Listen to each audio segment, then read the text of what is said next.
Hey, hey, it is chilly here in Mississippi, and that calls for gumbo. All right, so I'm gonna make a big pot of gumbo. Show you how I do it. Now, let me just go ahead and say up front, this could be a touchy area when you dive off into gumbo recipes.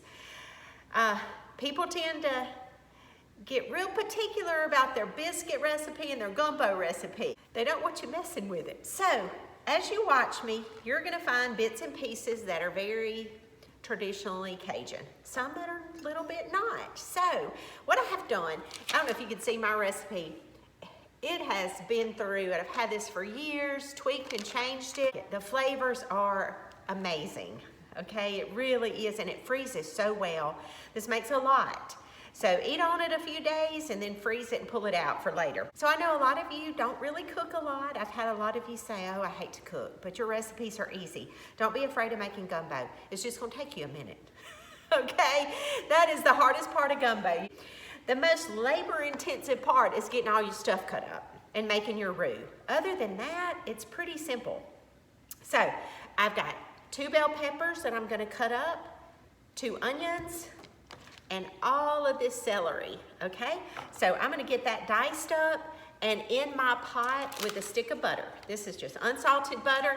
I've got a big stock pot over here that I'm gonna put that butter in and add all my vegetables with some garlic. You can mince up some fresh garlic if you want to. I'd put 7 or 8 cloves in there, a good bit of garlic. I use squeezed garlic, and half a teaspoon equals 1 clove. So I'm gonna put about, what did I figure? About 4 teaspoons of this. If you like measurements, I'm actually just gonna squeeze it in there to my pot to cook. And I cook it till it's soft. I don't like crunchy veggies in my gumbo, so I cook it till it's really, really tender. I'll show you. Okay, I had to show you this. Isn't that gorgeous? So, I have this strange obsession with hand chopping my vegetables and stuff. So I didn't use a food processor. You can do that. I'm about to go in my pot with a stick of butter and a big old squeeze of my garlic and let it saute till it's soft. Got all those veggies cooking. Now we're gonna make our roux. It's the most time consuming, other than chopping the vegetables. And you don't have to make it complicated on the vegetables. I just choose to hand chop them. I like it. But you can get out your food chopper and make it easier, or get your husband to do it. That's an even better idea. Half a stick of butter, that's unsalted, and half a cup of vegetable oil. Now you can choose to use all vegetable oil or all butter, whichever one you like. I like to mix them. I think the flavor's a little bit better that way, and that's just what I like. I'm gonna turn my stove on and get that melting, and then we'll show you the rest of the magic. Now, I cannot tell you how long it's gonna take. This is pretty time consuming, but worth it. I'll go back and forth between, look, we are multitasking here, aren't we? Stirring, you know. It's Valentine's Day tomorrow. Maybe I'll get this video edited today. I'm not real sure, but in case you're later seeing it, you'll understand. Often, you know, I talked about love languages a couple times on here, and I think that's so important to understand. And Joel and I have gotten asked a few times how we make our relationship work. First of all, let me say it's not perfect, and it's a whole lot of work, but it's so worth it. It is so worth it. Why spend your whole life with someone and not find it enjoyable? I think I'd rather just work at it, and that's what we do. But I want to make something very clear. Both of us don't find our identity in each other, okay? His individual identity is in Christ, as is mine.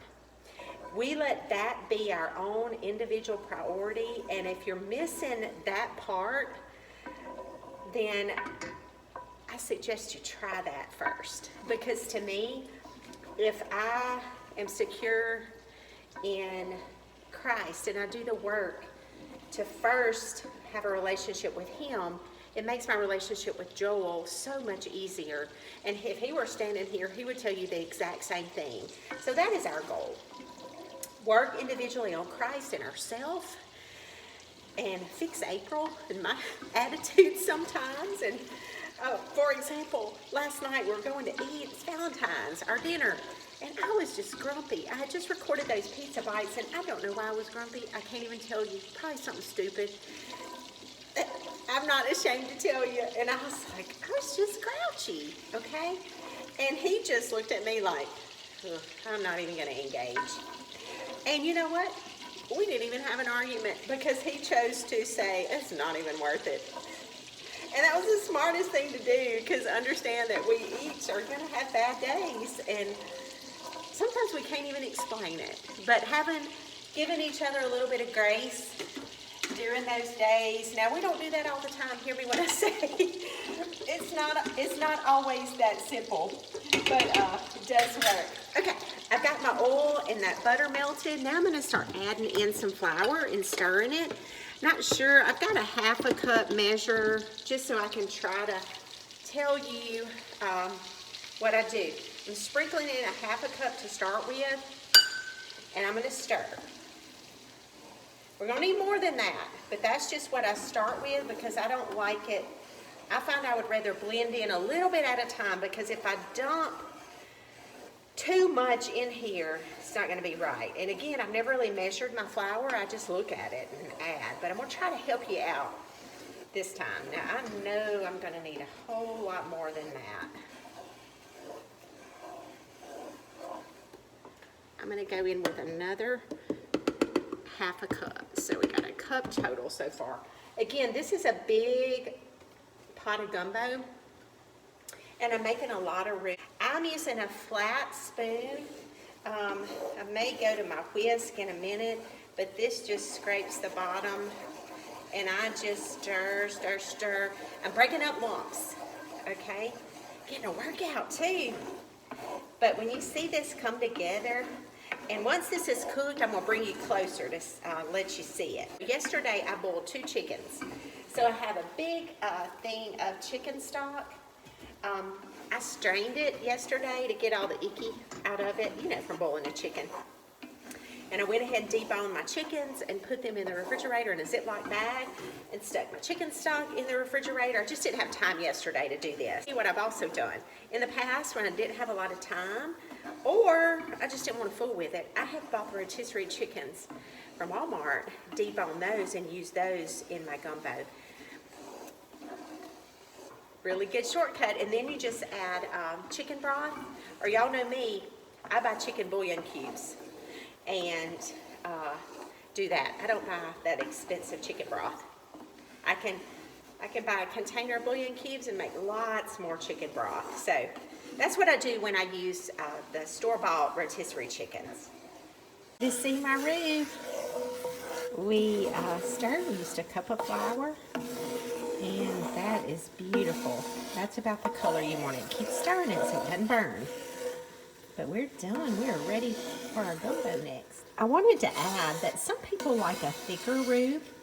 If so, you can just add more flour, but I find this a little bit easier to work with and use, so I'm going to leave mine this consistency. And just see how much those vegetables cooked down. I tasted them and they're really soft, so we're ready to move on. Okay, let's start putting the rest of this together. So remember, I've got this big thing of chicken broth that I have had in my refrigerator. I'm gonna start by adding, I'm thinking about 10 cups. I got a big stock pot. Remember, I'm cooking a lot, so I'm gonna just use my big measuring cup. Try not to pour it everywhere, and start adding in to those vegetables. 10, and get that all heated up. I'm gonna turn up the fire on that so it can be getting hot. I'm gonna go ahead and add all my seasonings so this can be cooking together. A 1/2 cup of Worcestershire sauce. Oh, knock it till you try it. So I'm gonna go 1/2 cup. I guess I should have took that lid off. We're just gonna keep shaking. Ooh, let me make sure I got Worcestershire, not soy. Have you ever done that? Grab the wrong thing? They look so similar. If you don't look at the label, you'll have soy sauce instead of Worcestershire. I forgot to start my video. I've already put all my spices in there, but I'm gonna go over it with you. A tablespoon of parsley. This is just dried parsley. You can buy fresh parsley, chop it up, and throw some in there. This is a tablespoon of dried. I just find that easier to use. 2 teaspoons of salt. Go over it with you. I'm so sorry, forgot it. Teaspoon of black pepper. Teaspoon of onion powder. And a teaspoon of garlic powder. Not salt, but onion powder and garlic powder. Then I added 2 teaspoons of basil, 2 teaspoons of thyme. But those are the spices I put in and mixed in as this is all getting flavored and seasoned. And remember, this is a big pot of gumbo, so if you want to half this recipe and not make so much, you can. But this will feed a lot of people. I can share and I can freeze some, and we can eat on this for days till Joel gets sick of it. And this is the part where true gumbo makers might get offended. I like tomatoes in my gumbo. Just a little bit, not just a huge amount. It doesn't overpower it. It's not like, you know, too tomatoey. But I like Rotel tomatoes. I've used diced tomatoes. I just think the flavor of Rotel does a little bit better. 2 cans. You see it's growing. We're gonna add some of our roux that I've just cooked. Still warm. You know what? This is a big pot, so I'm gonna put this whole thing of roux that I just made in there. Ooh, this skillet is huge and very heavy. Whisk out because I don't want this to be lumpy. Okay? I'm a whisk.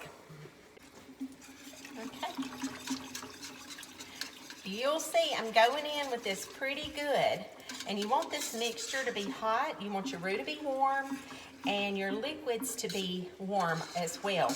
Otherwise, you're going to get lumps. It's not going to blend well. And at this point, you're going to want to make sure that you stir this pretty often until it's well incorporated in there.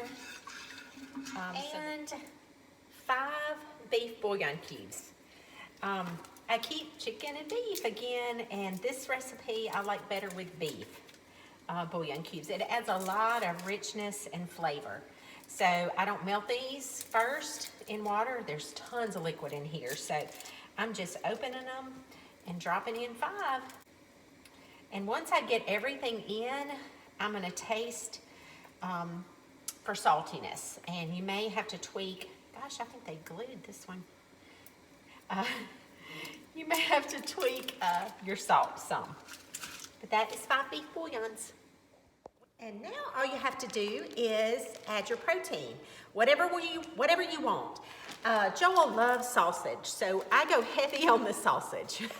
And the sausage I choose is an andouille sausage. It's got great seasonings that really flavors the gumbo. I'm gonna do 2 of these. I'm gonna slice them up into little circles, and then I'm gonna add chicken.